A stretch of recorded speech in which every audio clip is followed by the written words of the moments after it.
তো বন্ধুরা, লুসি অনলাইনে তোমাদের সবাইকে স্বাগত জানাই। আমি তোমাদের অঙ্কের স্যার জগন্নাথ প্রামাণিক। তো আজকে আমরা ক্লাস 9-এর অঙ্ক নিয়ে কথা বলবো। তো ক্লাস 9-এর 3 নম্বর যেটা চ্যাপ্টার, সেটা আছে তোমাদের লেখচিত্র, ঠিক না? তো এবার লেখচিত্রে মেনলি যেটা আছে সেটা বেসিক তোমাদেরকে কনসেপ্ট রাখতে হবে পুরোপুরি। আর কি না, এমনিতে যেটা বড় প্রশ্ন পড়বে সেগুলো একদমই সিম্পল, কোনো ব্যাপার নয়, তোমাদের মেন বেসিক কনসেপ্ট। আচ্ছা, তো লেখচিত্র অর্থাৎ এক্ষেত্রে আমরা কার্তেসীয় পদ্ধতিটাকে, যেটা ক্লাস 8-এ পড়েছিলাম, সেটাই শিখবো। একবার রিভাইজ করে নিই। ব্যাপার কি ছিল, যে ধরো কোনো তলে, মানে এই তলে যদি কোনো বিন্দুর অবস্থান বের করতে চাই, তাহলে কি করব না, ওই বিন্দুর রেসপেক্টে দুটো পারপেন্ডিকুলার লাইন টেনে নেব। ঠিক, যে বিন্দুটার স্থানাঙ্ক বের করব তার রেসপেক্টে আমরা কি করব, দুটো পারপেন্ডিকুলার লাইন টানবো। যেটার একটাকে আমরা বলছিলাম কি এক্স অক্ষ, আর একটাকে আমরা কি বলছিলাম ওয়াই অক্ষ। যেটা অনুভূমিক লাইন সেটাকে বলছিলাম এক্স অক্ষ, আর যেটা উলম্ব লাইন তাকে বলছিলাম কি ওয়াই অক্ষ। আর এদের ছেদ বিন্দুকে নাম দিয়েছিলাম কি ও, যেটা কিনা মূল বিন্দু। ঠিক, আচ্ছা, এবার কি এই যে এক্স অক্ষ পড়ছিলাম, মূল বিন্দু থেকে ডান দিকটা আমাদের এক্স অক্ষ, বাঁ দিকেও ছিল, এটাকে আমরা কি দেব, এক্স ড্যাশ। সিমিলারলি উপরের দিকটা ওয়াই অক্ষ, আর নিচের দিকটাকে কি বলছিলাম ওয়াই ড্যাশ। ঠিক, ড্যাশ কি মিনিং না স্যার, এক্স অক্ষের পজিটিভ দিক এদিকটা, এক্স অক্ষের নেগেটিভ দিক এদিকে। সিমিলারলি ওয়াই অক্ষের পজিটিভ এদিকে, ওয়াই অক্ষের নেগেটিভ এদিকে। আচ্ছা, এবার কথা হচ্ছে কি, এইটা টানাতে এই তলটা চারটা ক্ষোভ হয়ে গেছে। এটাকে আমরা কি বলছিলাম, ফার্স্ট কোয়াড্রেন্ট বা প্রথম পাত। এটা আমাদের কি ছিল, দ্বিতীয় পাত। আর এটা আমাদের কি ছিল, তৃতীয় পাত। আর এটা ছিল কি চতুর্থ পাত। ঠিক, আচ্ছা, তাহলে প্রথম পাত এইখানটায় লক্ষ্য করো, এখানে যত বিন্দু আছে প্রত্যেকের, এখানে কোনো বিন্দুতে মানে কোনো বিন্দুর স্থানাঙ্ক নিতে গেলে বা কোনো জায়গায় গুনতে গেলে আমরা গুনিছিলাম কিরকম না, প্রথমে এক্স বরাবর যাব, তারপর ওয়াই বরাবর যাব। ঠিক, তাহলে এই ঘরে এই প্রথম পাদে যত বিন্দু হবে প্রত্যেকের কি এক্স ও পজিটিভ, ওয়াই ও পজিটিভ। তাহলে এই পাদের প্রত্যেকটা বিন্দুর চিহ্ন কি আসবে, প্লাস কমা প্লাস। অর্থাৎ এক্স এ যে মানটা বসবে সেটাও প্লাস, ওয়াই এ যে মানটা বসবে সেটাও প্লাস। সিমিলারলি এখানে কি আসবে স্যার, প্রথমে এক্স এর দিকে আসবেন নেগেটিভ, আর উপরে যাবেন পজিটিভ। তো এইখানে সমস্ত বিন্দুর চিহ্ন কি হবে, নেগেটিভ পজিটিভ। অর্থাৎ x A negative, Y A positive. এখানে কি না, এই পাদে আসতে গেলে প্রথমে সবসময় এক্স বরাবর আসতে হবে, তাহলে এদিকে আসবো নেগেটিভ, নিচে নামবো নেগেটিভ, ড্যাশ যেদিকে সেটা নেগেটিভ, আগেই বলেছি। চতুর্থ পাদে আসতে গেলে কি হবে, প্রথমে এক্স এর দিক পজিটিভ আর নিচে ওয়াই দিক নেগেটিভ। এই, তাহলে প্রত্যেকটা পাদের চিহ্ন কি কি আমাকে খেয়াল করতে হবে। আচ্ছা, আর কি না স্যার, আর হচ্ছে একটা জিনিস, যে যদি এই ছবিটাকে আরেকবার ধরে এঁকে নেবো, এখানে মুছে দিই।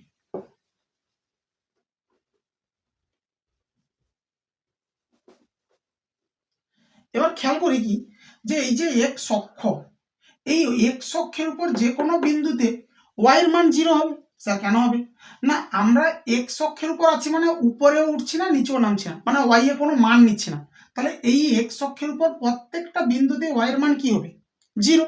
তাহলে এক্স অক্ষের সমীকরণ হয়ে যাচ্ছে কি না, এক্স অক্ষের সমীকরণ, এটা হচ্ছে আমাদের y = 0। কেন হলো না, এই লাইনের উপর প্রত্যেকটা বিন্দুতেই y মান 0। সিমিলারলি এই y অক্ষের উপর প্রত্যেক বিন্দুতেই x এর মান 0 হবে। কেন না, এই লাইনের উপর থাকতে গেলে এদিক এদিক কোনো দিকেই যাওয়া যাবে না, তাহলে তো এই লাইনের উপর থাকবো। তাহলে y অক্ষের সমীকরণ হয়ে গেল কি, x = 0। ঠিক না? আচ্ছা, এটা যেমন জানলাম, আরেকটা জিনিস দেখি স্যার, এক্স অক্ষের সমীকরণ y = 0, কিন্তু যদি এক্স অক্ষ না হয়ে, লাইনটা এক্স অক্ষ বরাবর না হয়ে যদি এর সমান্তরাল হয়, মানে কি এরকম যদি কোনো লাইন হয়, বা এরকম যদি হয়, বা এরকম যদি হয়, বা নিচেও হয়, তাহলে এগুলোকে কি বলা হয়, হরাইজন্টাল লাইন। এই সমস্ত লাইনগুলো যেগুলো এক্স অক্ষের প্যারালাল, সেগুলোকে বলি কি আমরা হরাইজন্টাল লাইন। এবার হরাইজন্টাল লাইনের ইকুয়েশন কি হবে তোমরা ভেবে দেখো, এই লাইনের ইকুয়েশন কি এসছে না y ইকুয়াল টু 0। এবার ধরো এই যে লাইনটা এটা ধরো গেছে আমি বললাম 1 2 3, এই বিন্দুটা কত 0 3, y অক্ষের উপর মানে 0 3, এই 0 3 বিন্দু দিয়ে ধরো এই লাইনটা গেছে। এবার নিজেরাই ভাবো এই লাইনের উপর প্রতি বিন্দুতে কিটা একই থাকবে না স্যার, y এর মান 3 একই থাকবে, কারণ এটা তো 0 3 বিন্দু দিয়ে গেছে। তাহলে এইখানে যদি বিন্দুতে যেতে চাই তাহলে আমি কি করবো, এই বরাবর গুনবো 1 2 3 4 5, 1 2 3, এই লাইনের উপর প্রত্যেক বিন্দুতেই y এর মান 3। তাহলে এই লাইনের ইকুয়েশন কি হবে, y ইকুয়াল টু 3। খেয়াল করো এটাতে y ইকুয়াল টু 0, এটা x অক্ষ, তাই x অক্ষের প্যারালাল যত লাইন আছে প্রতিটা বিন্দু প্রতিটা মানে সরল রেখায় কি হবে না y এর মান থাকবে ধ্রুবক, সেটা 3 হতে পারে, -3 হতে পারে, 2 হতে পারে, 5 হতে পারে, যাই হতে পারে না কেন, কিন্তু y এর মান কনস্ট্যান্ট তো থাকবে। তাহলে সেই জন্য বলা হচ্ছে কি x অক্ষের সমীকরণ লিখলাম যেমন y ইকুয়াল টু 0, সেরকম x অক্ষের প্যারালাল অর্থাৎ সমান্তরাল সরল রেখার সমীকরণ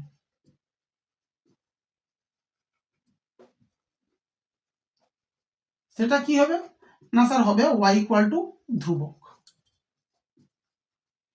খেয়াল করো একবার, এটা y ইকুয়াল টু ধ্রুবক, x অক্ষের প্যারালাল সমান্তরাল, এই ধ্রুবকের মান যখন 0 হয়ে যাবে তখন সেটা কি হয়ে যাবে না স্যার, তখন সেটা হয়ে যাবে x। সিমিলার ওয়েতে এই y অক্ষের সমীকরণ কি x ইকুয়াল টু 0। এবার লাইনটা যদি এই বরাবর না হয় এর সমান্তরাল হবে তখন কি হবে স্যার, x ইকুয়াল টু ধ্রুবক। তাহলে এখানে কি বলে দিচ্ছি আমি, x অক্ষের সমান্তরাল সমান্তরাল সরলরেখার সমীকরণ কি আসবে না x ইকুয়াল টু ধ্রুবক। বুঝে গেছে সবার, x ইকুয়াল টু ধ্রুবক, y অক্ষের সমান্তরাল, আর y ইকুয়াল টু ধ্রুবক x অক্ষের সমান্তরাল। আচ্ছা এবার কি, এই মোটামুটি গেল আমাদের কনসেপ্ট পার্ট, যেটা আমাদের খেয়াল করতে হবে এই চ্যাপ্টারে। এবার এই চ্যাপ্টারের অঙ্ক কিটা ব্যাপার না, অঙ্কের জন্য আমরা একদম নিচ্ছি কোষে দেখি 3.2,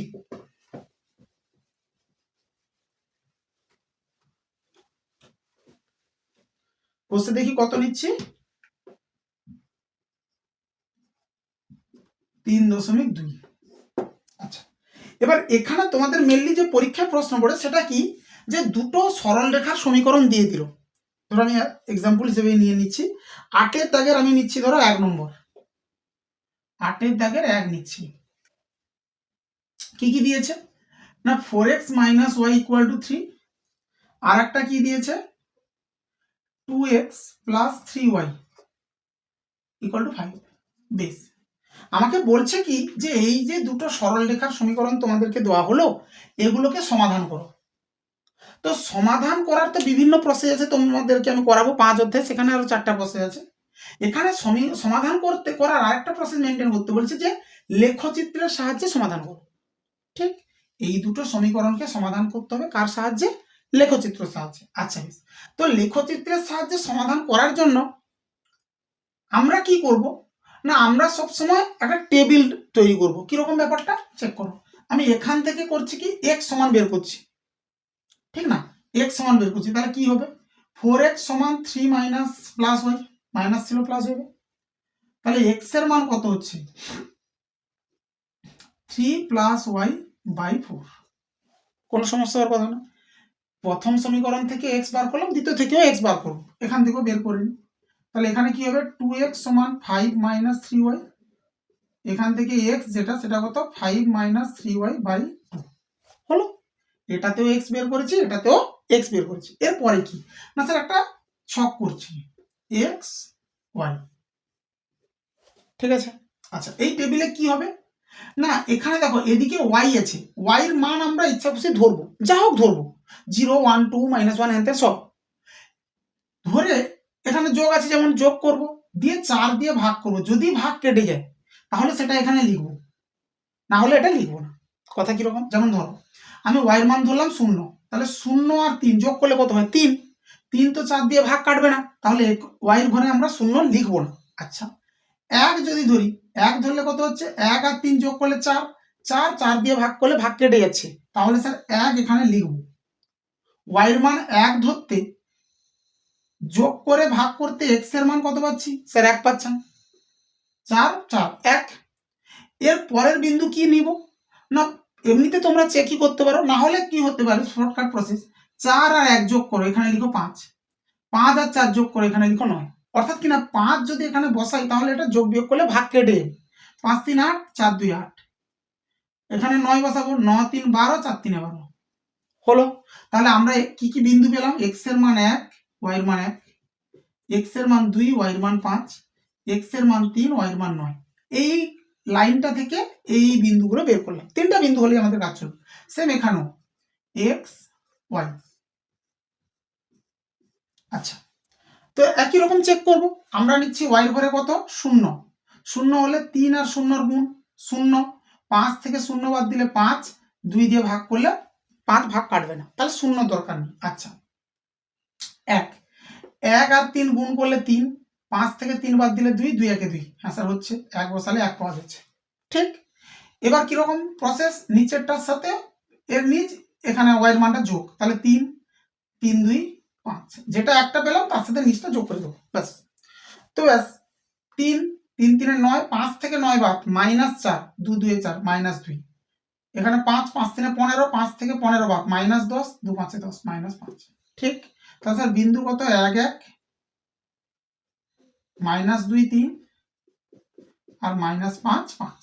ঠিক আছে, এরপরে কি না, এরপরে হচ্ছে এই যে তিনটা বিন্দু পেলে এই লাইন থেকে, অর্থাৎ এই লাইনটা চিত্রে আঁকার জন্য এই তিনটা বিন্দু আমরা বসাবো, আর এই লাইনের ছবিটা আঁকার জন্য আমরা এই তিনটা বিন্দু বসাবো। দিয়ে কি করব না, এই তিনটা বিন্দু বসালে যেখানে ওরা ছেদ করবে, এখানে বর্তমান ক্ষেত্রে দেখো দুজনে ছেদ করছে কোথায় 1 1 বিন্দুতে, তাহলে এদের ছেদ বিন্দুটাই হবে এই দুটো সরলরেখার সমাধান। কথা কি বোঝা গেছে? এবার ধরো কি আমরা যদি কি করতে, এটা গ্রাফ খাতায় তো আমি দেখাতে পারছি না মানে হোয়াইট বোর্ডে, তোমাদের গ্রাফ খাতা আছে, তোমরা কি করবে আমি দেখাচ্ছি, দাও একটুখানি, এটা মুছে দিই, এই টেবিলও আমাদের দরকার নেই, বর্তমানে এই বিন্দুগুলো হলে হবে। ধরো আমি দুটো রেখা টেনে নিচ্ছি, গ্রাফ খাতায় তোমাদের কি করবে মাঝামাঝি বরাবর এরকম আর এরকম দুটো রেখা টেনে, মাঝামাঝি যে মোটা রেখাগুলো আছে তোমরা জানো, ক্লাস 8এও করেছো, এক্স ও এক্স ড্যাশ, ওয়াই ও ওয়াই ড্যাশ, ব্যাস হলো। এবার আমি ধরো এই তিনটা পরপর বিন্দু বসাই, 1 1 1 1, এটা হলো 2 5 2 5, ধরো এরকম জায়গা হলো, এখানে তো ঘর আমি করছি না তাই 3 9 3 9, ধরো এরকম জায়গা হলো। ঠিক, এবার এই তিনটা বিন্দুকে আমরা কি করব স্কেলের সাহায্যে যোগ করে নেব, হলো। আচ্ছা, আর কি কি না, এদিকেও 1 1, তো এটা আগে থেকে আছে, -2 3, এদিকে মাইনাসের 2 ঘর 3, ধরো এরকম জায়গায় হলো -2 3, -5 5, মাইনাসে 5 5, ধরো এরকম জায়গায় হলো। ঠিক না, এই তিনজনকে আবার যোগ করে নেব, হলো। এইটা আমাদের কি 1 1 বিন্দু, এটা কি 2 3 বিন্দু 2 5, আর এটা কি 3 9। আচ্ছা, আর এটা হচ্ছে -2 3 -5 5, হলো। তাহলে তোমাদের কাজ কি, এই তিনটা যে প্রথম লাইন থেকে মানে প্রথম সমীকরণ থেকে পেয়েছিল সেই তিনটা বিন্দু বসালে যোগ করলে, এই তিনটা বিন্দু বসালে যোগ করলে, দুটো বিন্দু যেখানে দুটো রেখা যেখানে ছেদ করেছে ওটাই আমাদের ছেদ বিন্দু, যেটা কিনা 1 1, তাহলে ছেদ বিন্দুটাই হবে এদের সমাধান। তাহলে তোমরা লিখবে কি যে 1 নম্বর ও 2 নম্বর সমীকরণের ছেদ বিন্দু 1 1, তো অতএব নির্ণয় সমাধান 1 1, হলো। এখানকার এটুকুই কাজ, আর কোনো কাজ নয়, বুঝতে পারলে? তাহলে তোমাদেরকে দেওয়া থাকবে কি দুটো রেখা মানে সরল রেখার সমীকরণ দেওয়া হবে, সেটা থেকে তোমাদের কি করতে হবে এরকম x সমান দিয়ে টেবিল করবে, দিয়ে করিয়ে, হলো। ধরো আমি আরো একটা দেখাচ্ছি, এই একই তোমাদের কাজ এটাই, লেখচিত্রে শুধু করা। আচ্ছা, এখানে আর কিছু হতে পারে কিরকম, যেমন ধরো আমি নিচ্ছি সাপোজ 11 দাগ,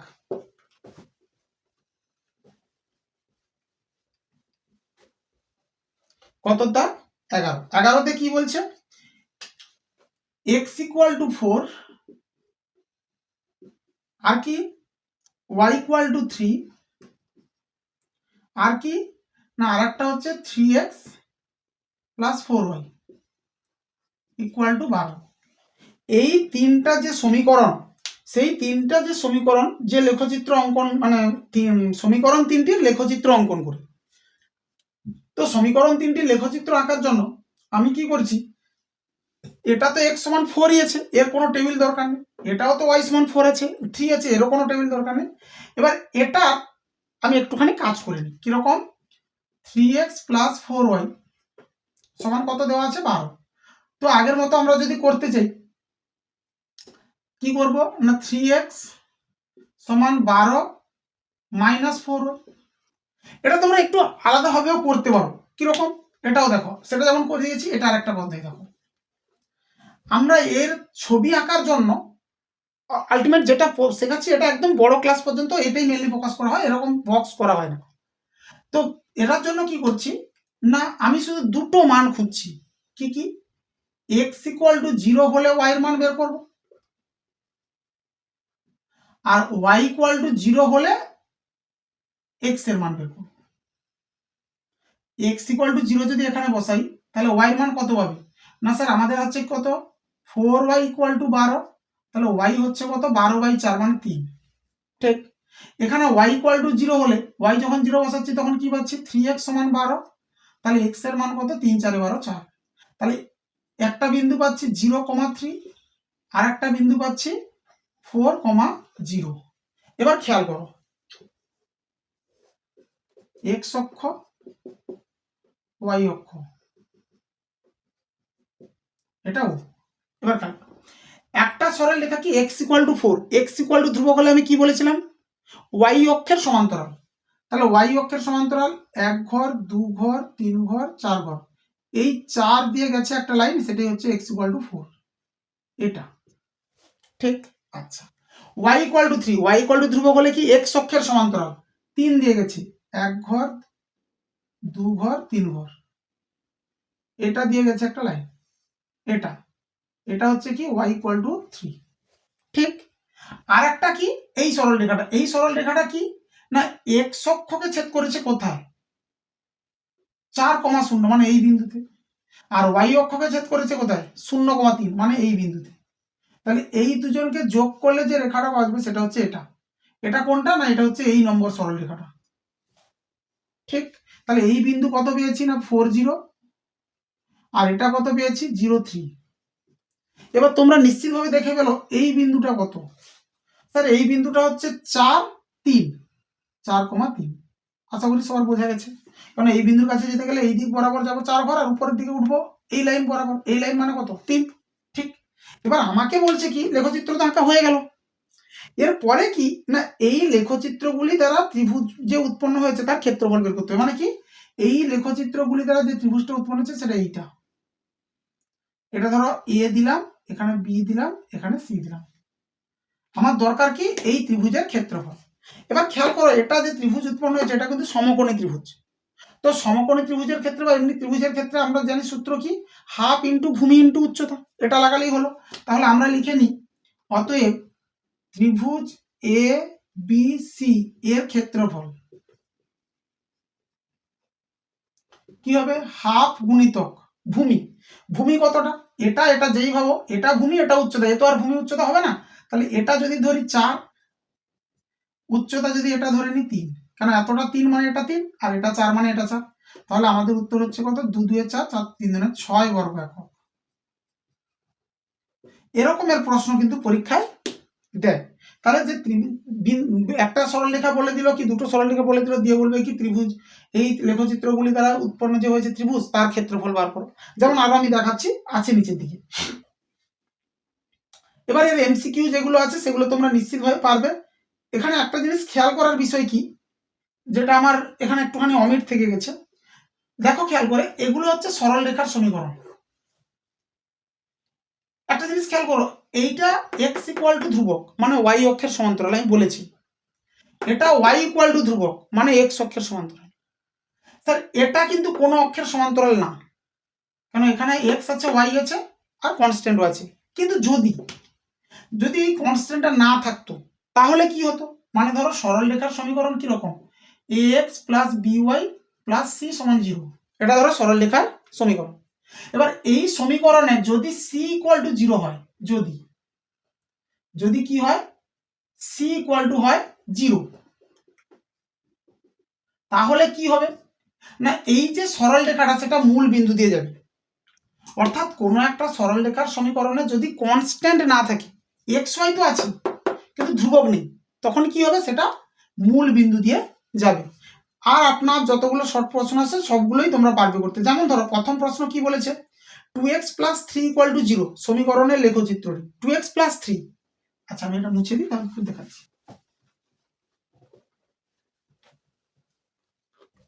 এখানকার শর্ট প্রশ্নগুলোই বেশি পরীক্ষায় দেয়। কত দাগে, 14 দাগের 1। কি বলছে দেখো, 2x + 3 = 0। এই সরল রেখার যে এই সমীকরণের লেখচিত্রটা কিরকম হবে, এক্স অক্ষের সমান্তরাল হবে, ওয়াই অক্ষের সমান্তরাল হবে, কোন অক্ষের সমান্তরাল নয়, নাকি মূল বিন্দু দিয়ে যাবে। এবার খেয়াল করো, এখান থেকে যদি আমরা x সমান বার করি কি পাবো না -3/2 পাবো, যেটা কনস্ট্যান্ট। তাহলে x = ধ্রুবক হলে, একটু আগেই বললাম x = ধ্রুবক হলে কি ওয়াই অক্ষের সমান্তরাল। তাহলে উত্তর শেষ, অপশন বি হয়ে যাচ্ছে। এর উত্তর কি হচ্ছে না অপশন বি। পরেরটা 2 নম্বর দেখো, খুবই সহজ, শুধু কনসেপ্টটাকে মাথায় রাখতে হবে। পরে বলছে কি ay + b = 0, যেখানে a আর b 0 নয়, ধ্রুবক। তাহলে এখান থেকে y = যদি বার করি -b/a হবে, আনসার হবে। y = কনস্ট্যান্ট পাচ্ছি, মানে x অক্ষের সমান্তরাল, তাহলে অপশন এ হয়ে যাচ্ছে উত্তর। একদমই সিম্পল।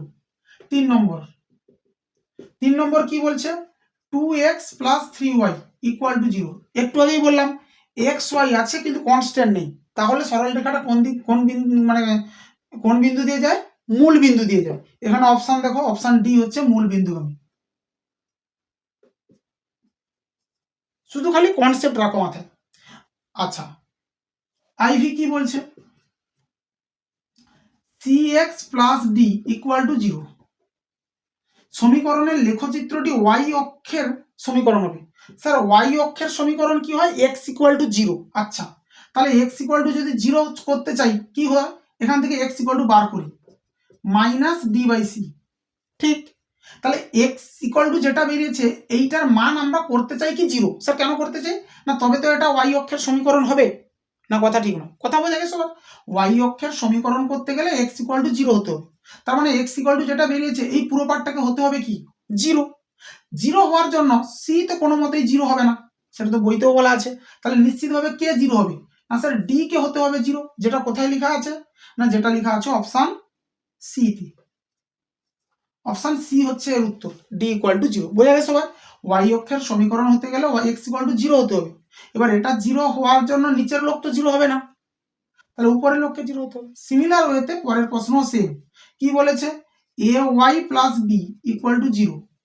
এই সমীকরণটা হতে কি হবে, x অক্ষের সমীকরণ। x অক্ষের সমীকরণ মানে কি y = 0, তাহলে এখান থেকে y বার করো, কি হচ্ছে -b/a।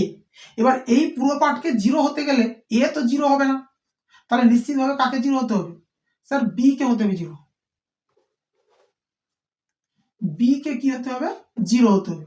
তো b 0 হওয়া মানে অপশন কোনটা হওয়া, অপশন ডি হওয়া। সবার কথা বোঝা গেছে। তোমাদেরকে রাখতে হবে মেনলি কি এই চ্যাপ্টারের কনসেপ্ট, মেন যেটা পার্ট, একদম প্রথমেই যেটা বোঝালাম। এরপরে দেখো 15 দাগের, আমি দেখছি 1-এর দাগ 2-এর দাগ দেখছি না, আমি দেখছি একদম 3-এর দাগ। 3 নম্বর অঙ্ক করলে আপনার 1-এর দাগ 2-এর দাগ সবগুলো হয়ে যাবে। কিরকম দেখাচ্ছি দেখো। আচ্ছা, 15 দাগের আমি নিচ্ছি কোন নম্বর, 3 নম্বর।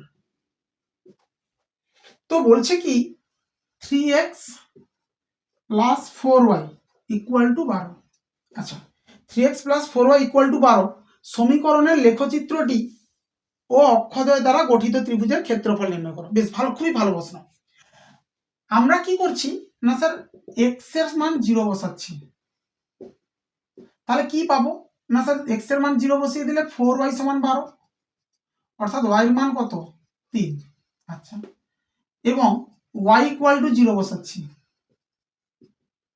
তাহলে x এর মান কি পাবো না, x এর মান 3x = পাচ্ছি 12, তাহলে x এর মান পাচ্ছি 4।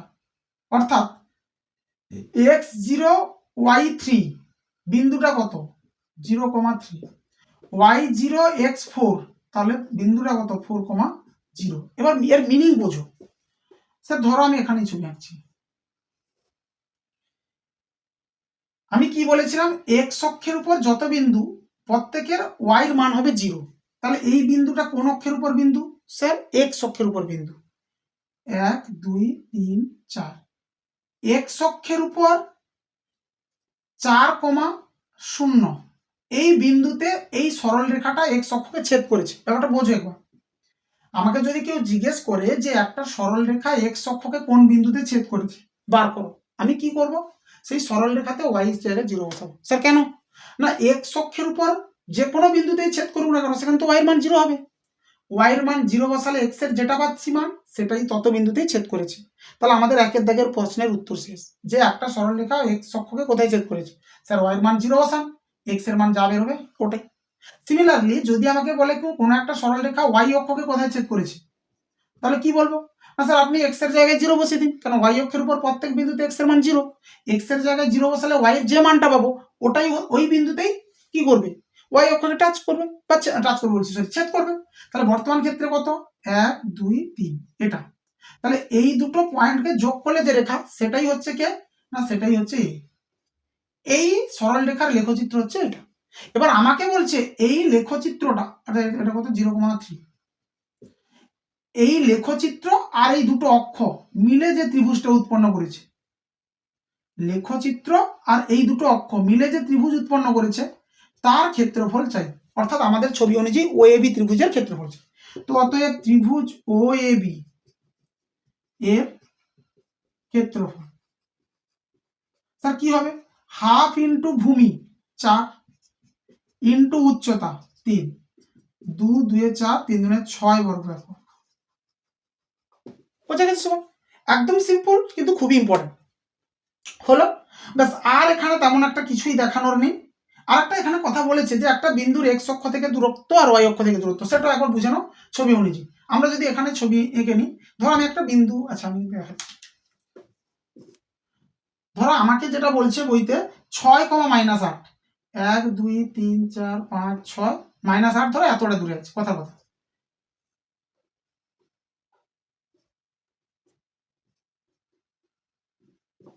এবার বুঝো এটা কত, 6, -8, এই বিন্দুর এক্স অক্ষ থেকে যেটা দূর সেটা এইটা, আর ওয়াই অক্ষ থেকে যেটা দূর সেটা এইটা। এক্স অক্ষ থেকে দূর তোমরা দেখতেই পাচ্ছ এই লেন্থটা যত, মানে কত 8, -8 নয়, লেন্থ 8।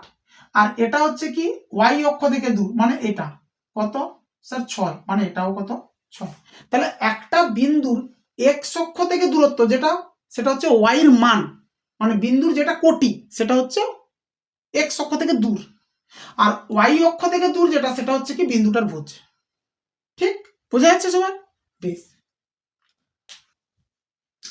এই গেল তোমাদের কি না 3 অধ্যায়ের যা কিছু, অর্থাৎ লেখচিত্র রিলেটেড যা কিছু আছে আমি মোটামুটি ভাবে প্রায় সবই বলে দিলাম। তো লেখচিত্র মোটামুটি কমপ্লিট। তোমাদের মেন কথা কি না, মেন হচ্ছে তোমাদের বেসিক্সটাকে মাথায় রাখতে হবে, যেটা বেসিক জ্ঞান। তার সাথে কি ওই দুটো সরল রেখা তোমাদেরকে দেবে, দিয়ে বলবে গ্রাফের সাহায্যে বা লেখচিত্রের সাহায্যে সমাধান করো। তোমাদের ওইটুকুই কাজ করতে হবে মেনলি, যেটা নতুনত্ব, আর কোনো কিছু কাজ নয়। আর এমনিতে দেখবে 3.2-তে যে ভাষার অঙ্কগুলো আছে, ঠিক না, ভাষার অঙ্কগুলো আছে ওগুলো তোমরা করতে পারো, না করলেও করতে পারো, ওগুলো নিয়ে বেশি কিছু সমস্যার ব্যাপার নয়। কেন না ওগুলো তোমরা এমনিতেই পরে শিখে নেবে কি করে করতে হয়। আমরা যখন 5 অধ্যায় করব তখন দেখবে লেখচিত্রের সাহায্যে সমাধান না, সেখানে এমনি সমীকরণ গঠন করে সমাধান, সেটা করলেও তোমরা এগুলো বুঝতে পেরে। কথা কি বোঝা গেল? ঠিক আছে, আজকে থাক তাহলে এতটা। থ্যাংক ইউ সবাইকে।